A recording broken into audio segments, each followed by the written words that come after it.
Bonjour à toutes les sublimes et tous les sublimes qui nous rejoignent pour ces minutes sublimes, donc à 17 heures aujourd'hui, tous les jeudis, comme tous les jeudis. Donc aujourd'hui, comme vous le savez, je vais aborder la relation amoureuse, mais aussi toute forme de relation. Qu'est-ce qui changerait dans votre vie si vous choisissiez de vous réapproprier votre bonheur? Donc, j'ai une question qui m'a été posée. Alors, je vous donne un petit peu le contenu de la question. En fait, on me dit ma relation devient lourde après 20 ans ensemble et attendant la transformation, ça devient compliqué. Alors, voilà, il y a des détails, côté négatif au quotidien, je ne supporte plus, je m'éloigne, nous n'avons plus rien à nous dire. Il est dans le passé, je me dis que je l'ai attiré comme cela. Je souhaitais l'aider toutes ces années, maintenant je souhaite m'occuper de ma vie. Peut-on retrouver un équilibre? Pourquoi tout ceci est lourd? Sommes-nous là pour aider l'autre? Comment trouver un équilibre entre nous? Et l'amour, dans tout ça, je m'épuise. Comment savoir si c'est l'homme de notre vie ou plus? Et donc, comment accepter l'autre tel qu'il est sans souffrir? Voilà, il y a plusieurs questions en une, bien évidemment. Donc là, je dirais,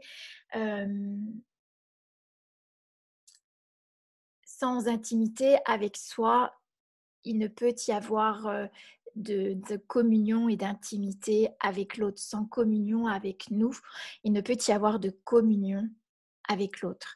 Et la communion, c'est la connexion avec tout ce que nous sommes, avec chaque molécule de notre corps, de l'univers.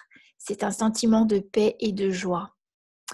Avez-vous remarqué que la plupart des relations sont le contraire de la paix?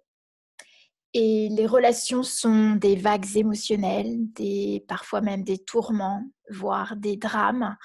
La conception de l'amour avec l'amour est ceci, ou l'amour est cela, ou c'est quoi l'amour dans tout ça. Tous les points de vue que l'on a par rapport à l'amour, ou tout ce qu'on attend de l'autre au nom de l'amour, ou tout ce qu'on veut vivre au nom de l'amour, nous conditionne au jugement de nous-mêmes si notre relation ne fonctionne pas comme cela.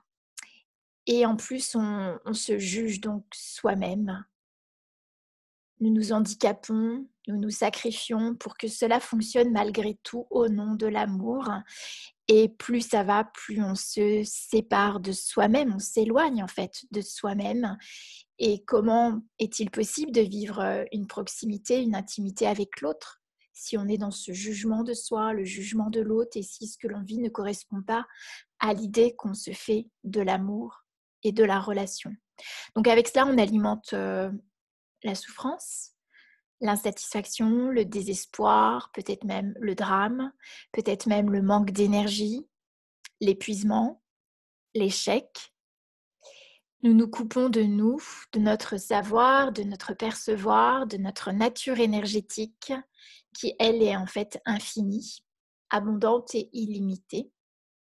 Donc, déjà, la première chose, c'est dans tout ce que nous vivons dans la relation et tout ce que nous étions hier dans la relation, est-ce que nous voulons bien détruire et décréer cela, c'est-à-dire toutes les idées, les intentions qui font qu'on a créé cette réalité dans la relation.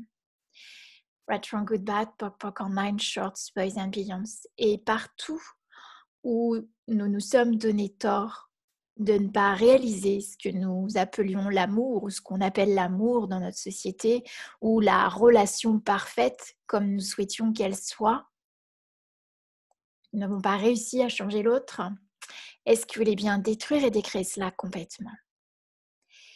Right, wrong, good, bad, POC, POC, online, shorts, boys and beyonds. Si ce qu'on appelle l'amour était plutôt la bienveillance, la gratitude, le non-jugement. Dans les 5 éléments de l'intimité, l'amour n'en fait pas partie. En fait, l'amour ne crée pas l'intimité. L'idée qu'on a de l'amour, le programme qu'on a de l'amour, ne crée pas l'intimité. Il crée des jugements. Donc on se met dans des attentes, dans des idéaux, dans l'amour parfait, et on se juge de ne pas y arriver. Tu crées une intimité en créant une relation intime avec toi-même. La plus belle relation que tu puisses vivre d'ailleurs, c'est celle avec toi-même et c'est l'intimité avec toi. La véritable intimité n'a rien à voir avec le sexe pour le sexe. La véritable intimité, c'est l'unité avec soi. Et la plupart du temps, la relation est motivée par un besoin, où nous remettons à l'autre notre capacité à être heureux, à être heureuse. Souvent, pour les femmes, nous remettons à l'homme notre sécurité, notre protection, l'énergie de l'argent, les finances. Et pour l'homme, en tant qu'homme, nous remettons à la femme on dirait, prendre soin, notre sensualité, notre plaisir, notre jouissance, notre concon. Nous remettons notre pouvoir d'être heureux à l'autre et de combler tous ces aspects-là de notre vie. Et donc, notre choix de nous engager envers nous-mêmes est aussi caduque, puisque nous pensons que c'est l'autre qui peut créer notre bonheur. Donc, la plupart du temps, nous nous engageons envers l'autre, envers la relation. Et tout ce qu'on a mis dans la relation, comme attente et projection. Le besoin est un mensonge. C'est un mensonge qui nous fait croire que l'autre peut répondre, combler ce manque de nous-mêmes. En réalité, nous sommes un être énergétique, spacieux, illimité. Et le jeu de l'incarnation consiste à regarder justement les différentes polarités limitantes pour faire l'expérience de l'être infini, spacieux et illimité que nous sommes, pour reconnaître notre totalité. Et c'est pour ça qu'il y a le jeu des polarités, où on peut se sentir séparé de soi, séparé de l'autre. C'est pour nous ramener à la conscience de notre unité, pour se souvenir de qui nous sommes réellement en tant qu'être infini et illimité. Être manquant, être dans le besoin, être dans la plainte, est à la portée de tous. Seulement reconnaître que nous sommes un être illimité, énergétique, un être conscient, créateur de notre réalité, cela demande de se poser des questions et de choisir d'être le créateur de notre vie, le leader de notre vie. C'est aussi reconnaître que nous créons tout ce que nous vivons. C'est reconnaître nos capacités, notre capacité à créer, le pouvoir de notre pensée qui est créatrice. Donc choisir, c'est s'engager 100% avec soi-même. Choisir d'être conscient, c'est s'engager à tout voir et c'est s'engager 100% avec soi-même pour reconnaître nos capacités de créer ce que nous souhaitons et aussi de nous sentir emplis, complètement en plénitude avec soi. Donc partout où nous cherchons souvent à nous engager dans la relation à l'autre, de nous engager à l'autre pour la vie, pour la mort, lui être fidèle à la relation, sauf à nous. Tout ceci, un Dieu l'air des fois, est-ce qu'il voulait bien le détruire et le décréer totalement. Right, wrong, good, bad, POC, POC online, shorts, boys and beyonds. Donc cette phrase en anglais, c'est une phrase de la modalité de coaching Access Consciousness. Vous pourrez la voir sur The Screaming Straight Statement sur YouTube. C'est le Dr. Dain Heer qui a fait une vidéo là-dessus. C'est un moyen de quitter les programmes, les implants qui nous poussent à faire le bon choix, à éviter les mauvais choix, à trouver l'homme idéal ou la femme idéale, la relation parfaite et à éviter l'imperfection. Et tout ça nous pousse, toutes ces croyances dans lesquelles nous sommes coincés, nous poussent dans nos propres retranchements, dans les jugements de soi et dans les séparations avec soi-même, mais aussi les jugements de soi, le jugement de l'autre quand il ne correspond pas à nos attentes, donc à nous séparer de l'autre et encore à nous couper de l'intimité. Donc cette phrase de déblayage est là pour sortir de ces systèmes de croyances, contourner le mental de façon à changer l'énergie d'une situation. Donc, s'engager avec soi, c'est vraiment ce à quoi je t'invite. Je réponds voilà, c'est pour vous tous, mais c'est aussi pour la personne qui m'a posé cette question, c'est être totalement uni à soi, c'est être intime avec soi, ne plus être dans l'attente, être la priorité de sa vie, être à la place centrale de sa vie. Aucune barrière, aucune protection, aucune armure, il n'y a pas de combat à mener, aucune distance et donc aucune séparation. C'est ce qu'on appelle la vulnérabilité. C'est notre capacité à tout recevoir sans jugement. Et est-ce qu'en ce moment, tu es intime avec tout ce qui est de loin ou de près dans ta vie? Ou est-ce que tu résistes? Tu mets des barrières, des protections, tu exclus de ta vie certaines personnes, certaines énergies, peut-être même ton bonheur en attendant que l'autre y contribue, ta joie, ta jouissance, ton épanouissement, ta réalisation. Si tout cela dépend de l'autre, si tu remets ta richesse, ton énergie dans la relation en t'oubliant toi-même,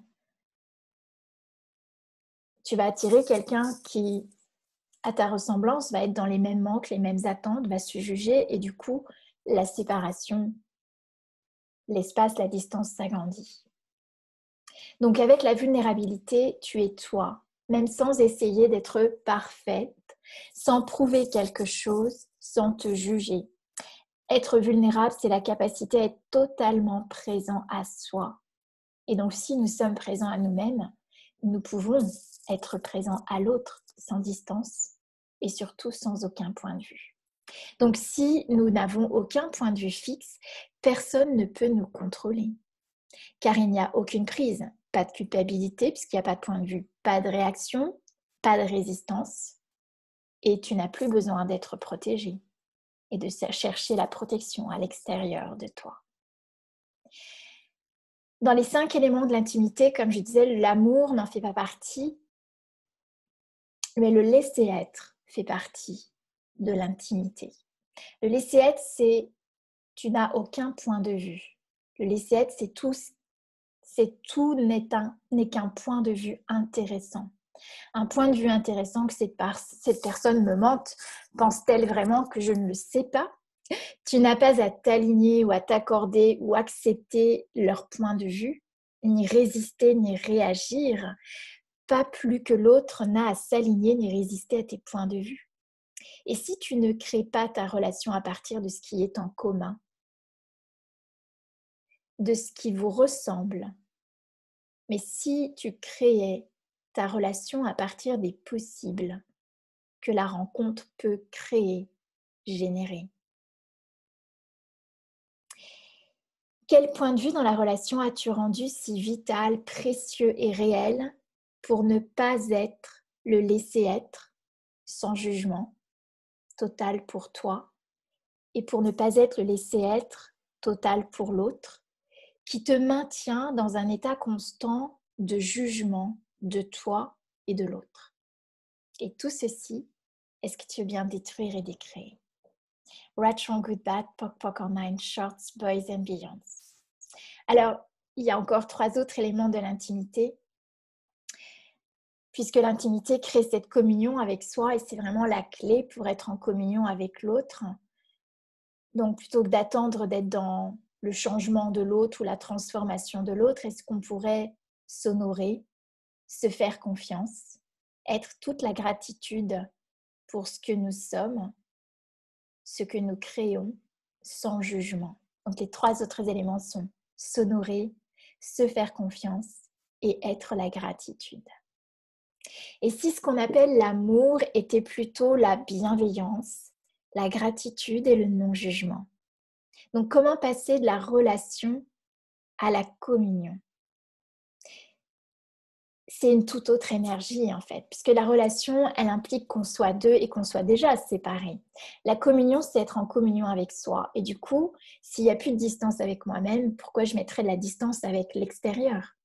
Et donc, je peux de nouveau être en communion avec tout ce qui m'entoure. Je peux tout recevoir, tout voir, ne rien exclure et ce qui me donne la liberté d'être conscient et surtout de choisir ce que je veux dans tout cela. C'est pas parce que je reçois tout que je dois être un paillasson. Non, je reçois tout simplement pour être conscient de ce qui résonne pour moi ou pas, et ce qui me permet alors d'être libre de choisir. Notre seule liberté est en fait notre choix. Donc, comme peut-être tu l'as déjà entendu, c'est officiel. Les inscriptions sont ouvertes. Tu trouveras le lien sous ma vidéo. Je lance une immersion en ligne pour réveiller ton potentiel orgasmique et choisir la communion avec toi et dans la relation. Donc, qu'est-ce qui changerait dans ta vie si tu choisissais de te réapproprier ton bonheur, si tu choisissais de reconnaître les besoins auxquels tu crois et ces besoins qui t'éloignent de toi-même. Donc, de sortir de ce paradigme du besoin, du manque que l'autre pourrait combler. Ce qu'on appelle en fait les 7 besoins dits fondamentaux qui nous maintiennent dans l'insatisfaction dans la relation, dans la dépendance et dans la séparation. Et si tu choisissais de t'engager 100% avec toi, 100% pour créer l'intimité avec toi, la communion avec toi-même, et alors l'autre pourrait être la cerise sur le gâteau, mais je dirais le surplus qui ajoute encore plus de joie et de bonheur à ta vie. Voilà, donc si tu as aimé cette vidéo, je t'invite à liker. Ça permettra une meilleure diffusion sur ma chaîne YouTube, mais encore, bien évidemment, d'en faire part. Tu sais que le programme commence à peu près dans une quinzaine de jours. Et là, il y a une offre sur 10 jours qui est assez gigantesque. Donc, je t'invite à aller voir un petit peu ce que je te propose. Et puis surtout, de choisir d'être la priorité dans ta vie. Je te dis à très vite, à très bientôt, sûrement dans les prochaines minutes sublimes. À bientôt.